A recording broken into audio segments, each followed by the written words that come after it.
என் உயிரும் மேலான ஆத்ம பந்துக்களுக்கு எம்பெருமானை பிரார்த்தித்து ஆசீர்வாதம். ஒலி ஒளி ஒலி என்பது செவியால் கேட்பது, ஒளி என்பது கண்ணால் பார்ப்பது. ஒளியை உணர்ந்து ஒளியை உணர வேண்டும். ஒலி எப்படி உணருதுன்னா, அவன் நாமம்,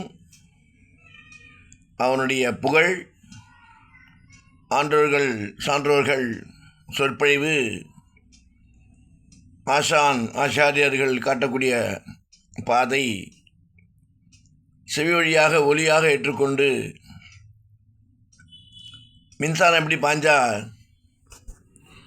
கரண்ட் ஷாக் கொடுத்தா எப்படி துள்ளி எழுந்து நிற்கதோ, அது மாதிரி இந்த ஒலி என்று சொல்லக்கூடிய நாம பலம் செவி வழியாக காது வழியாக சென்று உச்சி முதல் பாதம் வரை நல்ல உணர்வுகளையும் நல்ல அதிர்வையும் ஏற்படுத்தி கொடுக்கிறது. ஒளி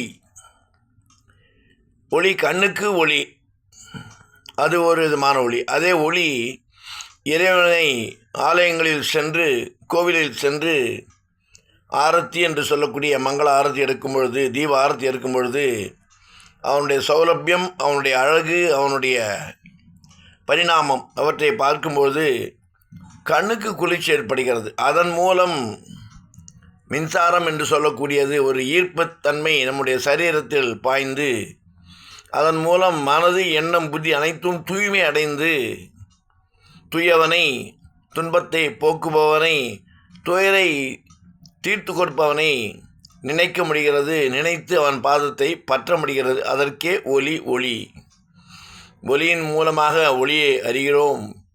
ஒளியை தெரிந்து புரிந்து பார்த்த பிறகு ஒலியினுடைய சப்தத்தை கேட்டு சரீரம் சுத்தப்படுத்தப்பட்டு தூய்மைப்படுத்தப்பட்டு இறைவனே அனைத்தும், அனைத்திலும் இவனே, அவனே அனைத்திலும் அவனாக இவனாக நின்று எவன் என்று சொல்லக்கூடிய ஆத்ம விசாரணைக்கு நம்மை ஆட்படுத்துகிறான். புரிந்து கொள்வோம், புரிந்து நடந்து கொள்வோம், வாழ்வாங்கு வாழ்வோம், வாழ வேண்டும், வாழ வைக்க வேண்டும் என்று கூறி ராமானுஜரின் திவ்ய திருவடிகளே சரணம்.